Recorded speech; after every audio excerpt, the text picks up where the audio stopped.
What's up, y'all? Welcome to another episode of the Wrestling Hypothesis Podcast, where we expose the truth, break the hype, and speak for fans and really speaks as well as the business today. Because if you ain't talking, I ain't watching. I'm your main man, Ricardo, with my boy Kenny. How you doing, bro? I'm good, man. You know, let's get the show on the road. All right, let's get cut to the chase. Bron Breakker just recently got injured due to the fact that he was going ballistic this past episode on Raw, and it turns out he's currently injured based off him flipping over the announce table. Now, and we basically confirmed and found out that he's going to be out indefinitely, in which in relation he will miss WrestleMania. He's going to be out for more than like 2 to 4 months tops. The faction of the Vision in its entirety is done. It's dead in the water. There were rumors of Seth Rollins possibly returning in order to face Bron Breakker at WrestleMania because of it. But since now, not only Seth Rollins, but Bron Breakker, both members of the Vision, now currently injured, and their end game match together at WrestleMania is a flop. Who do you blame for Bron Breakker's injury? Kenny, my man, I'll start with you, big dog. Who do you think it is? The first episode of Monday Night Raw this year. Mm-hmm. I remember sitting here with you, right? Going over what happened on that Brooklyn show. And I said verbatim, they made a huge mistake by not putting the title on Bron Breakker. Because in that moment, at that stage, under the bright lights, Bron Breakker should have been crowned the World Heavyweight Champion. It gives me no pleasure to say this, truly. Like, I know when I sit here and go back and forth with our viewers on if we think Triple H is the worst booker ever, which I believe so, but a lot of them do not share my sentiments about that. Like, I want to be wrong. Like, I want to sit here and say I was wrong, because if I'm wrong, guess what? That means the product is better. I want to be wrong about the things I say on this show. Most of it, I want to be.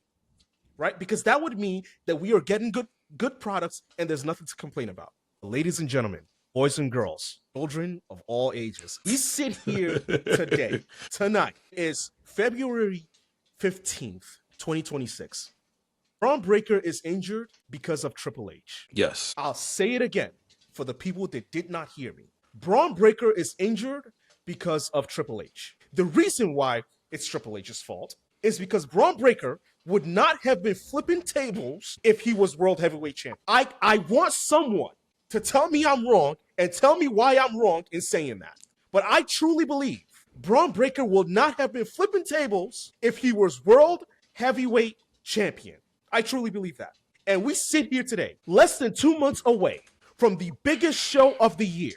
And Bron Breakker, one of the guys that's supposed to complete his story, a year-long story. This has been a year. Think about it. The Monday after WrestleMania, that's when the Vision, last year's WrestleMania, yes, that's when the Vision debuted. It's been a culmination of a story that is supposed to be realized a year from now, at least a year from when the Vision debuted. WrestleMania is supposed to conclude, or at least start Bron Breakker, Seth Rollins' story. Yes. Or either further that, if he was World Heavyweight Champion, this man could have fought Roman Reigns at WrestleMania. Listen, I'm not complaining, and we'll probably get to that, that storyline later. I'm not complaining about getting Roman and CM Punk. Okay? Right.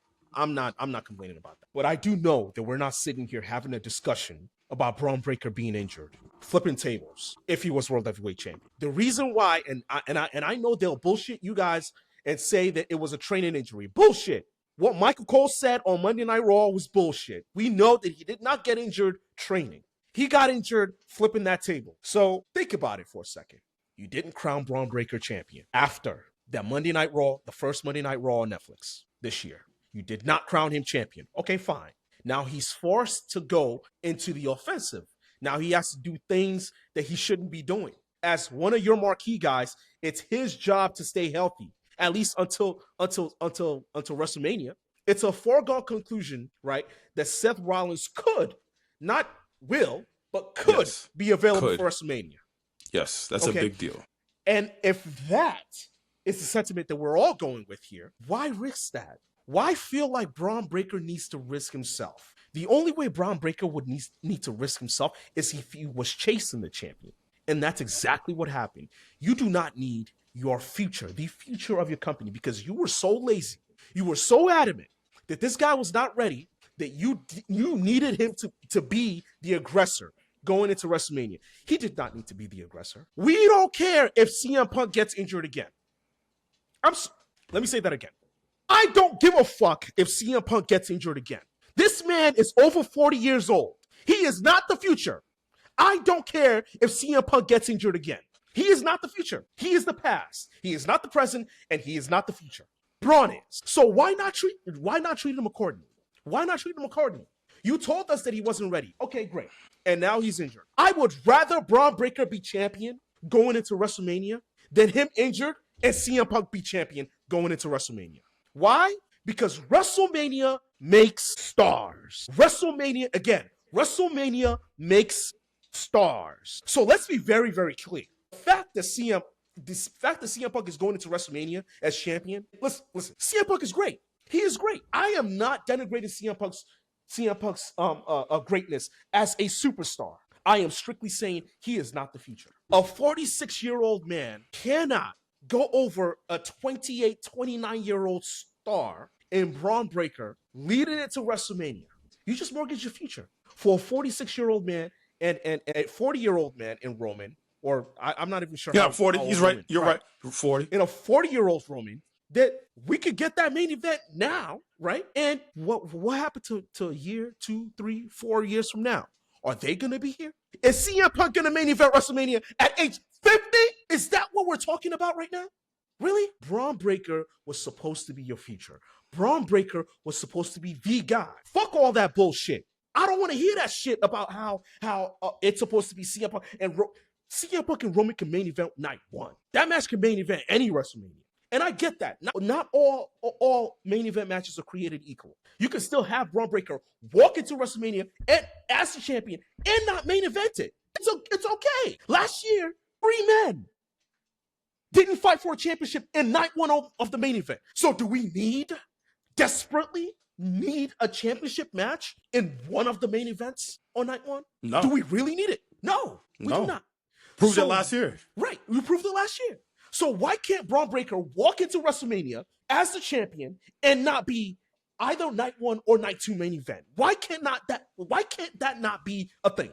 And see, this is the kind of thing that I don't get, that I'm shitting on, because it needs to be said. We are not stupid. And you cannot tell me, you cannot fucking pay me enough to make me think that this is not Triple H's fault. And by Triple H's fault, I mean it's his fault that he put someone in charge of the creative on Monday Night Raw. It's his job to dissect the talent he has on his writing staff and say, you are not getting the job done. These men in the writing room have not gotten the job done. And if it's his job to pull the trigger on Bron Breakker, well, he fucked up. It's his fault.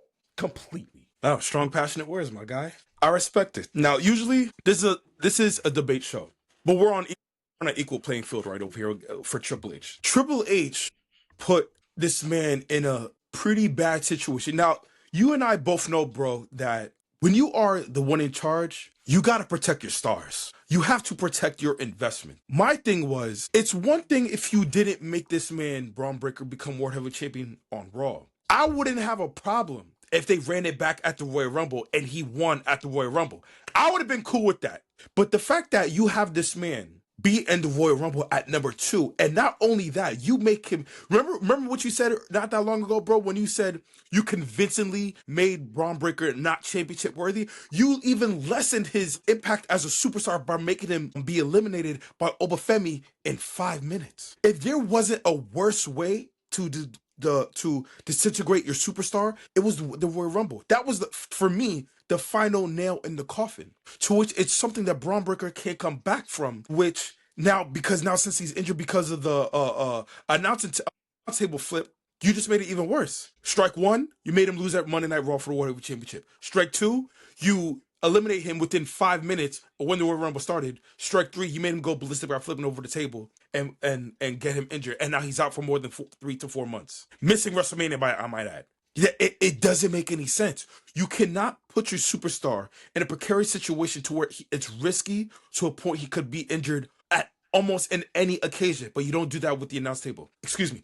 Another thing is this. Because of Triple H's decision, by making Bron Breakker get injured by going ballistic on Raw, you dangerously and ultimately destroyed the Vision indirectly. When the Vision came in, we looked at them as fans as a big time threat on Raw. Possibly could have surpassed not the storyline of the Bloodline, but the faction based off the future stars that they had. You had Bronson Reed, you had Rollins, you had Bron Breakker, later on Theory and Logan Paul. From a individual standpoint, the amount of men I just named are box office, each one, right? But the fact that you made Bron Breakker become injured based off stupidity, you ruined the whole Vision entirely. It doesn't matter now what the Vision does as a whole. It doesn't matter what Paul Heyman does. It doesn't matter what Logan Paul does. It doesn't matter what Bronson Reed does. It doesn't matter what Austin Theory does. You ruined the nature of the Vision with one move. And the fact that you done that, you ruined their individual status of what they could do at WrestleMania, right? Which is very, very sad to say, because the Vision is money as a group. On paper. Exactly. I'm sorry, on paper. But the thing is, you could also make a legitimate argument even before the Bron Breakker injury and while during the Seth Rollins injury, he already ruined the Vision due to the fact that this man, Triple H, did not make the Vision win any championships. The Vision should have... Go ahead, bro. And bro, this is the man that we're supposed to say that he's like we put him over Vince, right? You saw what Vince did with the Bloodline. You know what Vince did? He said, and ladies and gentlemen, the reason why we're talking about the Bloodline right now is because we're talking about factions now. Okay? Factions, when you're talking about factions, we have to, and the best faction we've seen the last 10, 15 years has been the Bloodline. So, hands down. Let's compare it to the last great faction, the Bloodline. Let's compare the Vision to the last great faction in the Bloodline. Vince, what he did with the Bloodline was this. He gave him the keys and he got the fuck out. Mm-hmm. You see, as a booker, you have to understand something here. When you see greatness, when you see your man, when you see greatness that cannot be denied, greatness on a different level. Yes. You give them the keys and you move the fuck out their way. I'll give you another one, bro. And this was on Triple H too. Remember the Undisputed Era? Bro, that was Triple H's faction. And you know what? Bro, and you see the method to my madness, right? You see the method to my madness, right?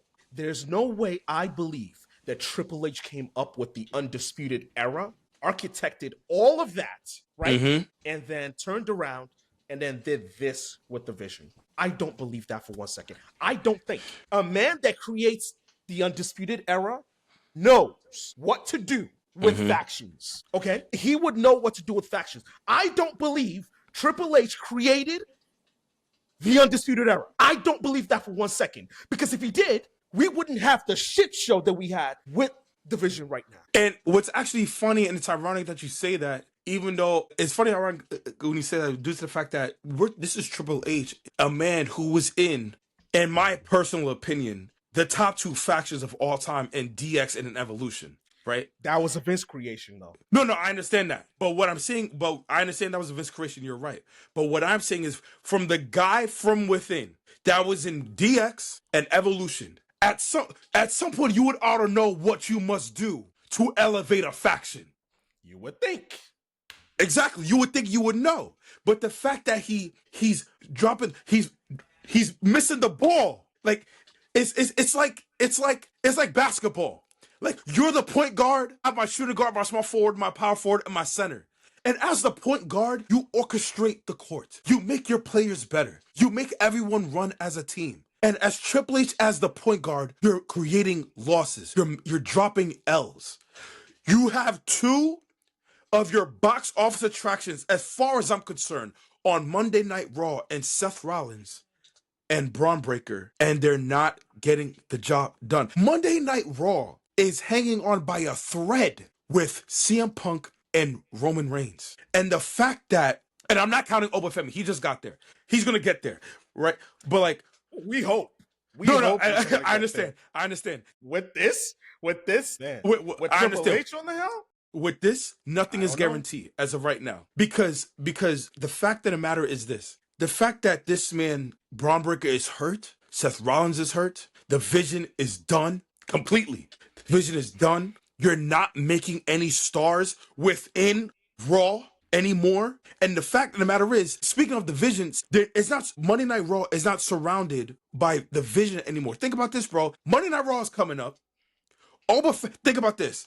Oba Femi is going to be featured. CM Punk / AJ Lee is going to be featured because you're promoting Elimination Chamber. Roman is not there. And out of Monday Night Raw, you only got 2 matches. 2, right? We're back then, yet I understand people who are watching this and hearing this, we keep bringing up Vince. He's the predecessor. We have to bring up Vince, okay? There's no ifs, ands, or buts, and there's no sugarcoating around that. If it was Vince, this man would have 5, sometimes 6 matches with 2 to 3 segments in between to have a lengthy show. That way, Monday Night Raw is stone cold packed up, even if something is out. So if someone or a faction is out, he has a lot of depth to work with within the show to make the show even much more better and must see. The fact that Triple H isn't using his depth of his superstars within the roster goes to show you what Triple H is not doing within Monday Night Raw. And the same thing could be said for SmackDown, but that's another topic for another day. Triple H and creative are the sole reasons why Bron Breakker is not on Raw, the vision is buried, and WrestleMania is in trouble, which is the perfect segue to get into.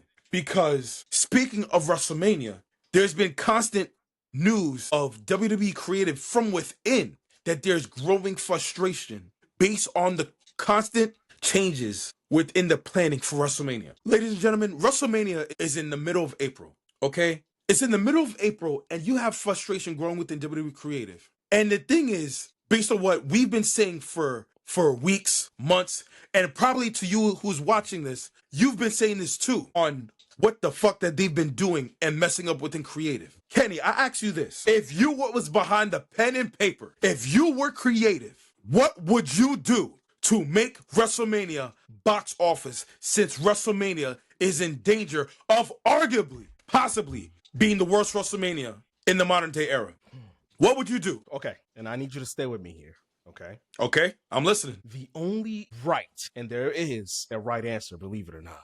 Okay. The only right answer to that would be if Triple H grew a pair of balls and fired all of his friends and hired people that actually give a damn about the product. See, between me and you, actually, it's between all of us now, because if you're watching this video, then it's between me and you too.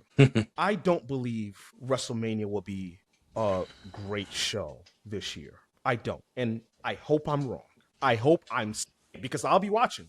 You think I want a bad show so I can shit on it? No. I want a great show so I can be here and be happy and we talk about it. Because wrestling, when wrestling is truly great, that's when we have the most fun. So I don't ever want to sit here shitting on creative and all of that stuff. But we know what this is. Let's not act like we don't know what this is. This creative has been bullshit for the last 3 years. If you've been watching closely, you would know. Ever since Triple H took over, there has not been anything that has changed. Nothing. Absolutely nothing. The same thing, the same rehearsed bullshit with the same mentality. The only thing that could save WrestleMania from being a total shit show is if we have the current regime step down and have a new regime take over. That's the only way. That's the only way that's the only way we'll truly get what we want. Okay? And like I said, it pains me to say that, but it's the truth, man. And you see how they are on freaking Unreal. We could see, Ricardo, me and you could sit here, right? We could dissect the whole card from top to bottom, right? Take out matches, have dream matches that we put in there. Book Stone Cold, book The Undertaker, book your mom, right? We can talk about all of that, all of what we want, dream matches and all that stuff. It still won't change a damn thing. I can guarantee you that. It still won't change a damn fucking thing, because we'll be sitting here after WrestleMania lamenting how bad it was. And if the same people that were in charge last WrestleMania are still currently in charge in this WrestleMania, I can guarantee you nothing will change. Why? Because you've seen it already. You've seen the reports. Oh my God, we're trying to change WrestleMania. Oh my God, the ticket sales are not where they should be. Oh my God, people are not invested. Oh my God, what do we do? See, you are only as good as your worst booker.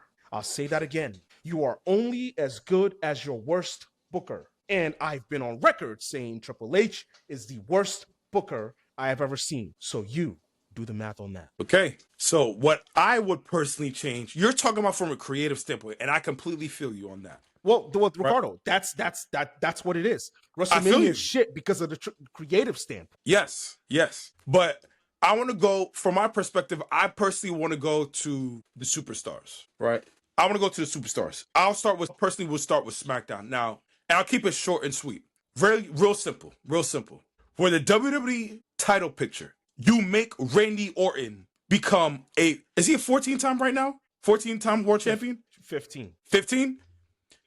I would make Randy Orton become a 15-time or 16-time whatever world champion as a heel. Because let's be clear about something. I love Drew McIntyre. Truly, I love Drew McIntyre. Cody Rhodes is respectable, right? But the thing that Randy Orton brings to the table as a heel is different. Whoa. Hold on. No. You're not getting. No. I'm not even finished yet. Wait, I did not. No. Wait, no. I did not interrupt you. Okay. Yes. Earlier on this year, yes, you sat at this very same place, and you told me. That Randy Orton versus Cody Rhodes, Cody as a heel, Randy as a face, should be the go-to rivalry to save this company from oblivion this year. That's what you said. Yes. And now, all of a sudden, you're picking back on what I said about how Randy needs to be a heel. No. Well, I need you to explain yourself, sir. I need you to explain yourself. Okay, cool. So before I completely finish my diatribe in terms of what I was saying, if you must know, Kenny, I actually said that months ago before the Royal Rumble. Check the TikToks. I will send it to you. No, you didn't. I will send it to you. Yes, I did. No, you didn't. Yes, I did. I said that heel Randy is better than anything face Randy can do. So you have any rivalry that Randy does this year that's going to be meaningful, you need to have Randy be a heel. And then have whoever he faces be a face. That's what I said. You said face Randy versus heel Cody Rhodes would save the company this year. Did you not? Is that not what you said? Okay. I did say that because I said that due to the fact that you won't know the unpredictability of what Cody Rhodes could bring to the table as a heel. I said that. Right. But exactly. Okay, now, based on the creative circumstances we're currently in, Triple H will not pull the trigger of turning this man a heel. I don't think he's gonna do it. So now, Kenneth, I believe that you are right. This man was wrong in terms of what must be done. Even though I still believe Cody versus Randy Orton should happen this year, and I believe that will be the rivalry of the year if they pull the trigger. Because I feel like that needs to happen. Because I personally feel with SmackDown is not combating with CM Punk and Roman Reigns. CM Punk and Roman Reigns, that's like, bro, that is Austin and Rock level. Okay? I told you cheers. Correct. There is nothing right now on SmackDown that will sniff at that. I believe that if you ignite Cody versus Randy Orton at WrestleMania to ignite the rivalry, you save the year. You save WWE, right? Because that could go on for 6 months tops, right? Similar to what they did for CM Punk and Drew McIntyre, right? So I would do with that. In terms for the tag team division, the Usos ain't cutting it. I'm actually getting tired of the Usos, right? As a fellow twin, because guys, ladies and gentlemen, I'm a twin brother. I'm tired of these two guys. Me too. I'm really tired of these two guys. You know, isn't that crazy? We're both twins. Yeah, and we're tired of a tag team that are twins. I'm sick and tired of that. Because what I need, ladies and gentlemen, is this. I need the Lucha Bros to face the Usos at WrestleMania in a ladder match, and they win the tag team gold. They need to do that. Another thing is bring Trick Williams to the freaking moon. I know he's box office right now. But I'm talking about big. Stamp that superstar box office attraction to Trick Williams, and you make him one of the top 3 stars in SmackDown. Along in the same breath with Drew McIntyre, Jacob, Brandy, Cody, I need him to be in that realm. So that way, with Trick Williams being skyrocketed to as one of the best big time upcoming stars on SmackDown, you have something to look forward to. Change though, and here's my last thing, because I know you have something to say. Change the entirety of the women's division. Ladies and gentlemen, I love Jade Cargill. I love Jade Cargill. I'm a big fan of Jade Cargill since day one. Unfortunately, and I hate saying this because I believe she's box office. She's a box office attraction. I will debate that to the grave. It is not her fault of what she's going through in WWE. It is all Triple H. The entire women's division needs a total revamp. They need entirely new champions, new storylines, the whole 9 yards. And I hate saying that, but it must be done. You know, Ricardo, I am very disappointed in you, man. Yeah, whatever. You my brother, man. You my brother, and I love you, man. Like I listen. I want to see you win, bro. I truly do. I'm a Ricardo fan. I truly am. Okay, and I want to see you happy. I want to see you sitting here talking good shit about wrestling and having a good time. I really do. I can't. But you know what? All of what you said was true, and that's why I'm so disappointed in you, bro. Yeah, man. Because, I'm sad. Because you know, we're both sitting here and you know, you're telling me exactly what it should be. I'm telling you exactly what it is. And I'm telling you, all of the things that you said was true, but none of it can happen if this current regime is still there. And you know it. You know this. So while you're, and that's what that's what I mean when I said we could sit here, have a debate about who should go where, who should go here, what should go. All of that is great. That's great. But none of it can happen if we have the same people making the same decisions in power. And you know this. You know this. You've been watching this shit for most of your life. You know this.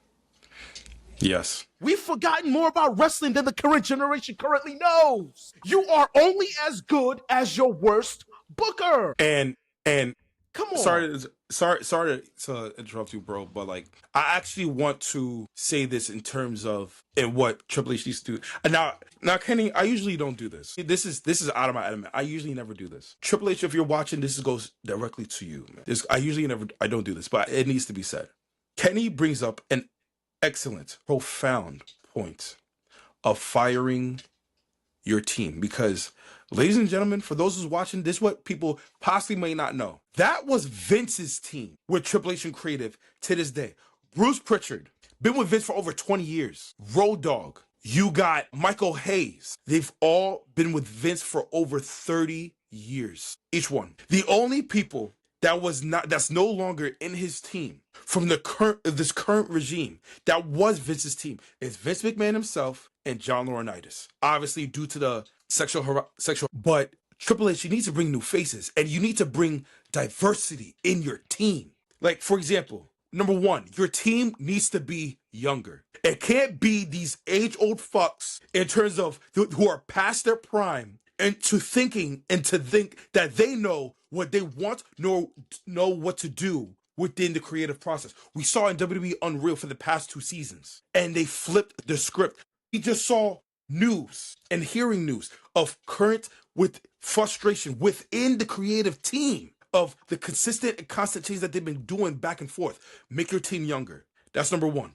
Number two, bring in people. And this is very important for those who are in business. People, I'm an entrepreneur, Kenny's an entrepreneur.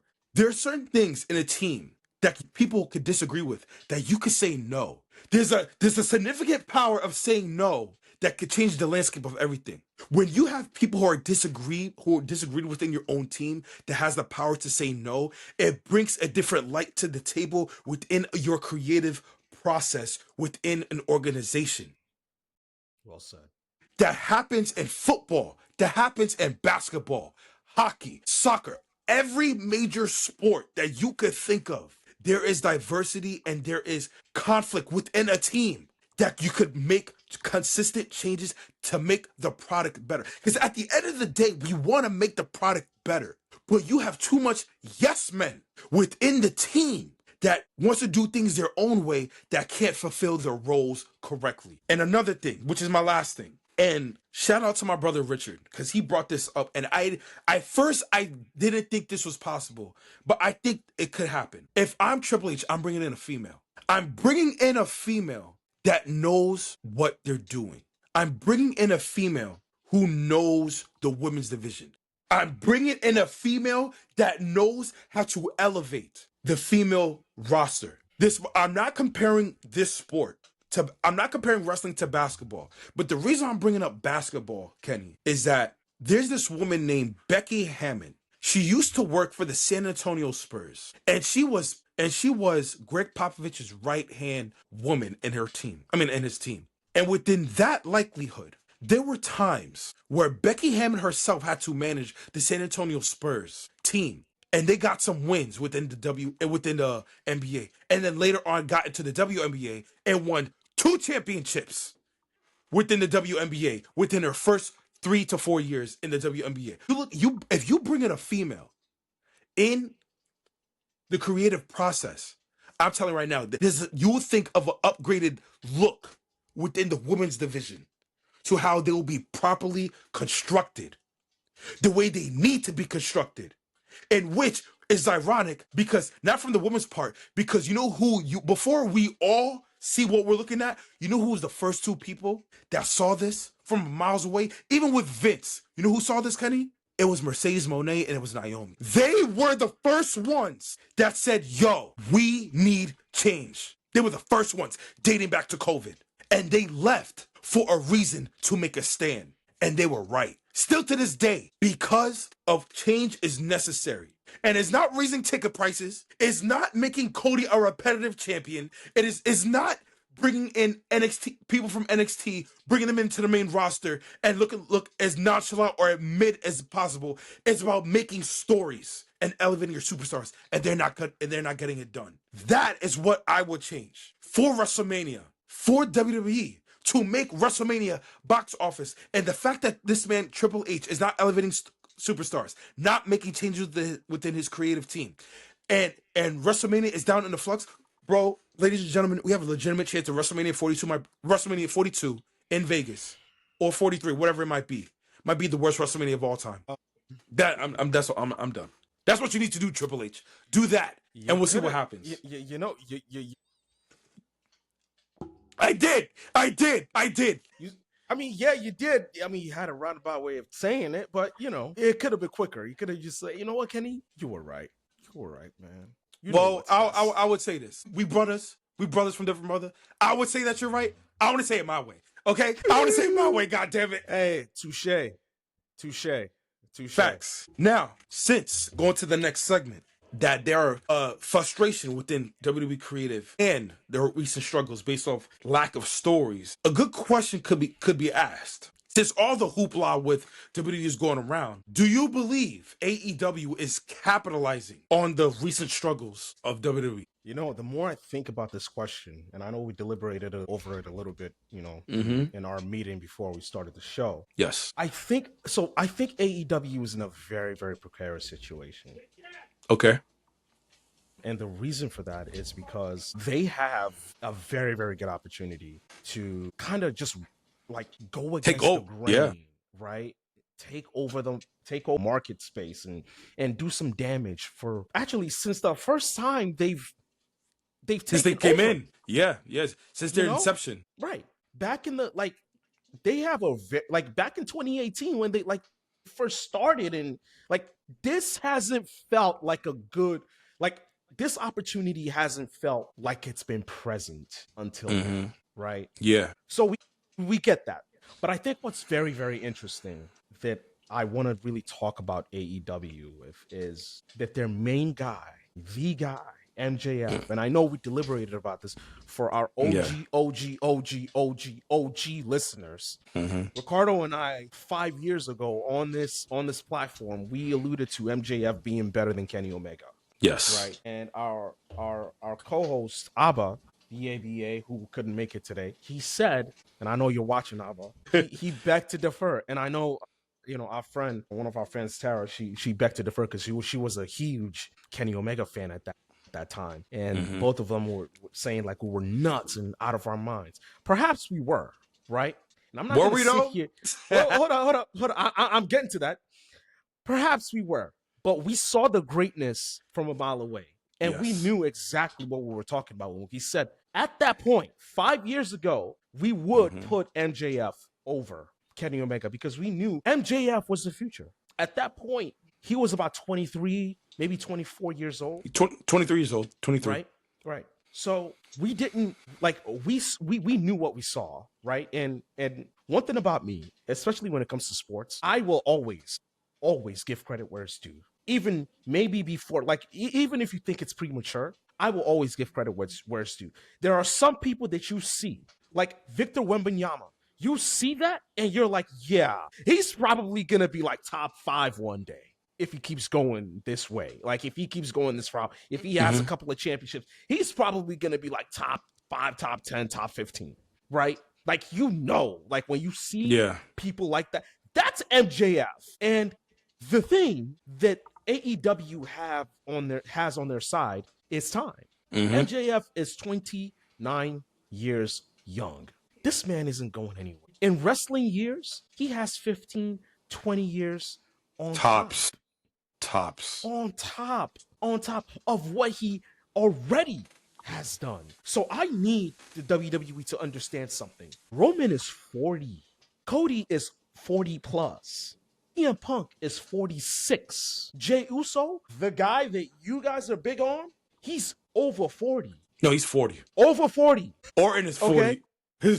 All right. 45. He's over 40. He didn't just turn 40. He's over 40. He's 40 in a few months. Okay. Last I checked, that's over 40. Okay. Yeah, I know. But he's over 40. Okay. Drew, over 40. Well, is he over 40? I don't know. But he's probably in his 40s. He might be. He looks 40. Basically, all of your top guys are over 35 or over 40. The average age of your roster is over 35.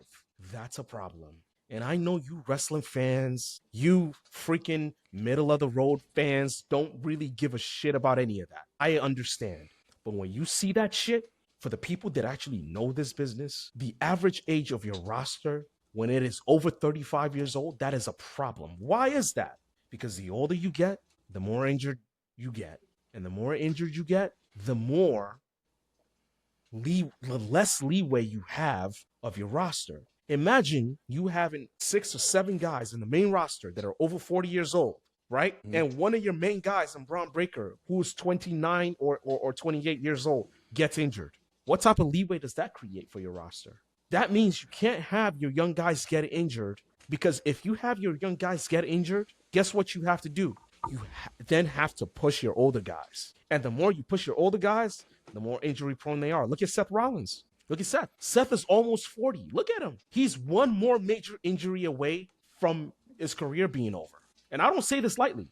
We got to be honest with ourselves. Like, we got to be honest with ourselves. How many more major injury is Seth Rollins going to go through? Yeah. You're pushing Finn Balor. Finn is over 40. What are we talking about here? We got to be real with ourselves here, man, and understand that AEW is in a great position. Right now, their main guy, MJF, is 29 years old. The biggest, by far, their biggest star is 29 years old. And that's a big deal, because we cannot expect Roman to bail us out for 20 years. That man is gone 5 years tops. Gone. I give him 2 years. Gone. Yeah, exactly. I'm being generous by saying 5. You're actually better. Like, your guess is closer to the truth, right? Your guess is closer to the truth. He's probably got 2 more years left. But MJF has 15 at the least. At the least. Because in wrestler years, your 30s are basically your prime. Yes, they are. And your 40s, early to mid 40s are still your primes too. You can still go.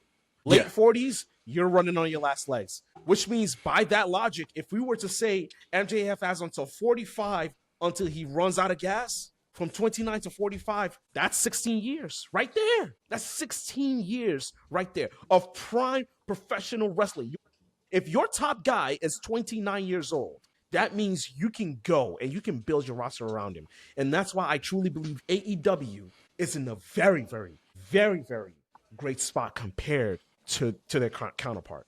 Now, you bring up a great point in terms of how they're in their current predicament is they need to take full advantage of the struggle that WWE is currently in, because you could definitely say that they put themselves in a good spot. But here's why I personally think they're not capitalizing on the recent struggles with WWE. On the lack of breakout / mainstream stars. Now you have your main eventers are solid. You got Will Ospreay, Omega. You got MGF, as you just said. Yeah, that drink's smelling good, huh? It is. Anyway, you got Will Ospreay, you got MJF, you got Kenny Omega, etc. But then you would also have to look at your mid-tier and your female stars, right? And I feel like the amount of shows that you currently have, like Dynamite, Collision, Rampage, is a little bit too much content and a little bit of superstars to circumcise everyone in there. So basically, as you can see, what I'm saying is, and every show that they have, I'm excluding pay-per-views, Dynamite, Collision, and Rampage, they have about literally 6 to 10 matches, almost like a pay-per-view within a TV show, right? So I believe a little bit too much content is being forced and not enough storytelling within their superstars, right? I will admit, I do agree with you about MGF, hands down. Hands down. But this is where I also say they're not capitalizing. MGF needs a dance partner. What I mean by that is that MJF is, yes, the box office attraction in AEW, but that's the problem. He's the only box office attraction that they have in AEW. He doesn't bring in.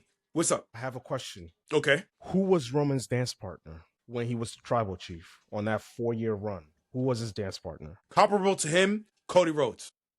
No. At the time. Yeah, so, and here's why I agree. Are you serious? At the time, we're talking about, you gave me, in terms of superstardom, someone that could, who are you talking about? If Cody was in terms of superstardom, Cody would have carried the company by himself. He didn't. No. What I'm talking about, you're talking about from an individual standpoint. I'm talking from a partnership standpoint. Rivalry standpoint, yeah. Yes, a rivalry, yes. Cody is not Roman's equal. Come on. You know this. You asked me for 4 years. He was the closest. Who was the closest? Bro. It was Cody. Okay. I did not ask you who was the closest at all. I said Cody. Who was Roman's equal? Who was his dance partner? I said Cody. It was not his equal. Cody was not his dance. Okay. Let me explain this to y'all, okay? The reason why Roman had to save Monday Night Raw wasn't because of fucking Cody Rhodes, wasn't because of fucking CM Punk. It's because Roman is fucking him. Roman is him. Roman is Roman. And guess what? In MJF's standpoint, he's box office? No shit. Okay then. So what I'm saying is, so do you think he does believe he needs his dance partner? And I believe MJF does not need someone on the same level. I believe MJF needs some credible feuds. Absolutely, yeah. But MJF can do it by himself, bro. Just like Roman did. MJF is that nigga, bro. We know this. We believed in him. Okay, no, I believe in him. I still do. I know you believe in him. I'm saying we believe in him. So why can't MJF be on the same level as Roman all those years? When Roman was fighting Kevin Owens, when he was fighting Jey Uso, when he was fighting all those guys. Why can't he be that? Because I'm glad you brought that up, due to the fact that AEW doesn't have enough breakout mainstream stars as right now to compete with him. Hangman, Mox. Okay, yes. Swerve. In terms of Swerve, he's a heel right now, so you can't put two heels against each other. Yes, you can. Not in AEW's case, you can't. Yes, you can. Who would they do it with? You need a great feud. That's all you need. You don't okay. Let's not act like let's not act like this heel versus face thing is real in this day and age. No, in terms of AEW's consistency, it's always face and heel. They've never done heel and a heel on top of each other.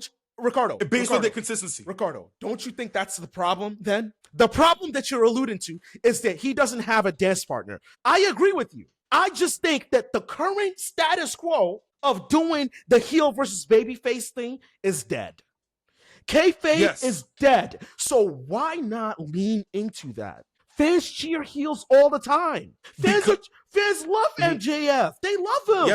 Yes. So why not? So why not lean on that? Why not put him against another heel, right? Mm-hmm. Because it doesn't matter anymore. Because the same questions that we have for Triple H is to a lesser degree of Tony Khan. That's No, the it's reason not. why. No, it's not. They're not the same, bro. They're not the same. They have different issues. So what do you think Tony Khan's issue is? Tony Khan's issue is the fact that his creative, right, Mm-hmm. is very inconsistent. That's number one. And They're not number focused two, on storytelling. Hold on. And number two, it's gotten to a point where the lack of inconsistency, right, it almost like it overextends, basically. They're too top heavy. That's their issue, okay? Mm-hmm. And I agree with you about the storytelling as well. Triple H's issue is that he has writers literally in his vicinity that he's not willing to get rid of in order to make the show better. That's a completely different, ball game. Yeah. They are not the same. Yeah, and the thing is, but that also makes my point about how AEW isn't capitalizing, in which this is what I believe they can do. Because you brought something very important to MJF that I think AEW should do. Because they did it with Mercedes. With Mercedes, she went to every independent circuit in the US and to some degree international, right? And I'm not saying MJF to win every championship. That's not what I'm saying. I'm saying because he's a box office attraction, and because he brings so much attention to the product, and because Tony Khan, in which I completely 100% will always applaud Tony Khan of allowing his superstars to become independent contractors to venture from independent wrestling events, which I absolutely love. Use MJF as a marketing tool to bring wrestlers in. He's about to face Zilla Fatu and Hog, and he's putting the AEW championship on the line. That's what they're doing, yeah. Yeah. I'm saying use MJF as that. Well, they're literally doing it. To capitalize. So what do you want? No, I'm talking about it now. They didn't do that back then. They're doing it now. Because they didn't put MJF in that spot. Like, you have to understand something here, right? And this is where I'll defend AEW. And listen, I am not an AEW fan because of Tony Khan, okay? He fumbled CM Punk. I am not a CM Punk fan, but they fumbled him, okay? Mm-hmm. But this is where I'll defend AEW.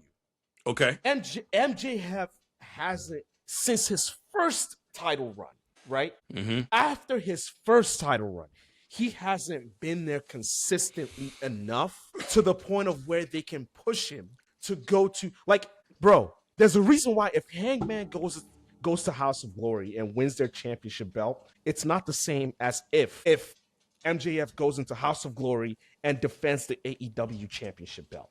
It's not the same. We get that. Okay? Yeah. MJF hasn't been consistent since his first title run. This run, we can sit here and say, it's truly the first time that AEW has gotten a chance since Cody Rhodes, right?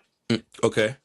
And since Cody Rhodes and CM Punk to have their main guy, actually make a big impact on their promotion. Okay, I agree with that. Because MJF MJF in his interview with CVV alluded to his first time as winning it and saying, yeah, he was a little too young. He didn't really understand the intricacies of being the guy, right? Mm-hmm. But now he truly understands it. So we have to give grace where it's due. His second run will be much better than his first run.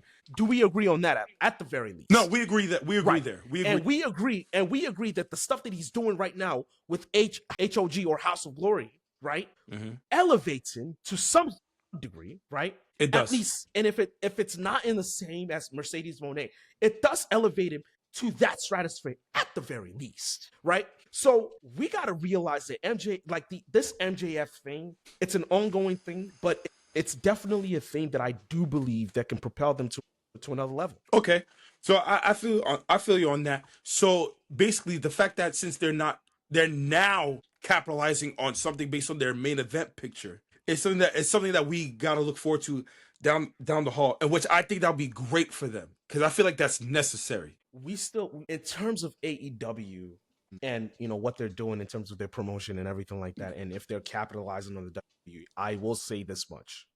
Okay. They actually care a little bit more about their mid cards. And I've told you this already before, right? Yeah. Back when we're discussing wrestling, your main show, if your mid card title is up to par, your show will most likely be great. Yeah. Okay? It's easy to get people invested in the main event.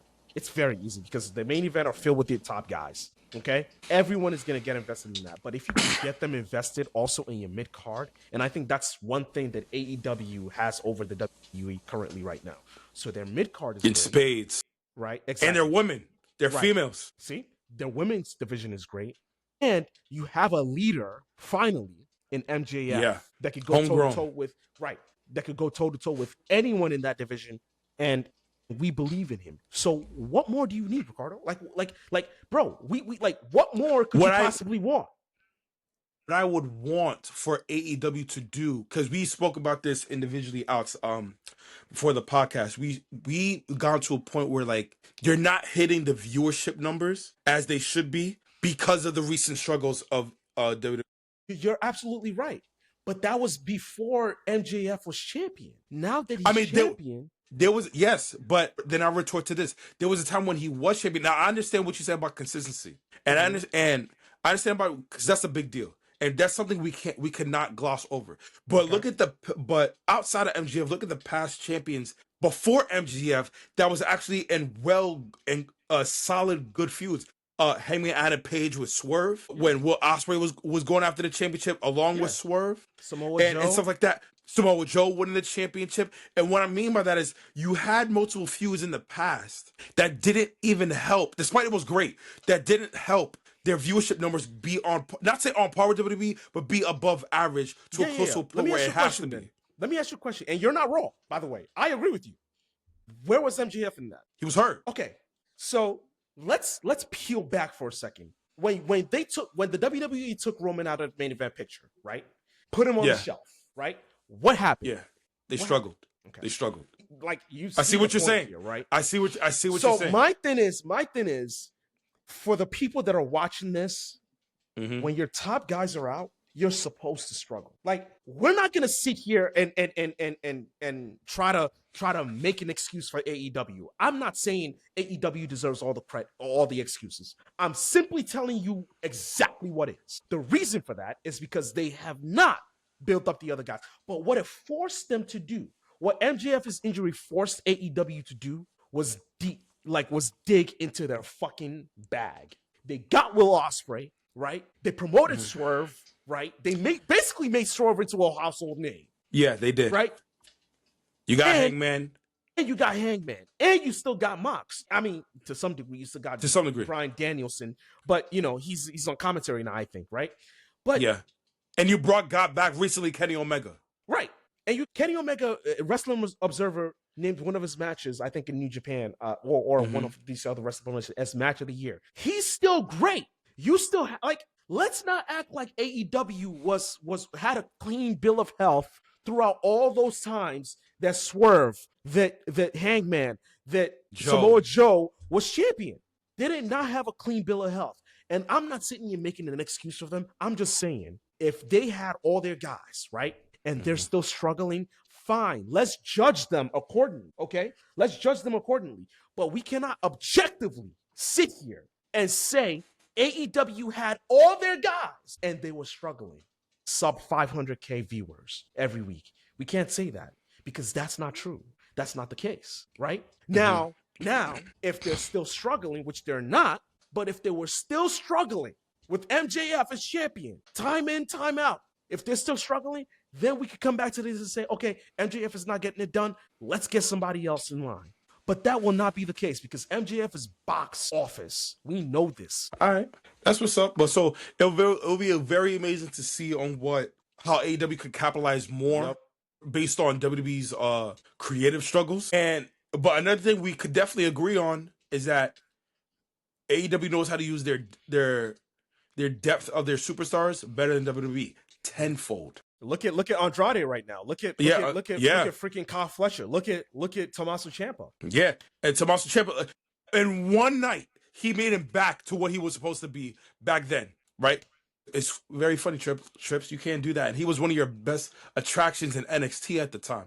But neither here nor there. But that's the episode, y'all. So it's great. I'm glad that you guys were able to listen with us, be with us for this episode. I'm your man, Ricardo. as my boy Kenny, as we always, we break the hype, expose the truth, and speak for the fans who see the business for what it is today. Because if you ain't talking, I ain't watching. See you soon. That's facts. We see you soon. Peace. Later.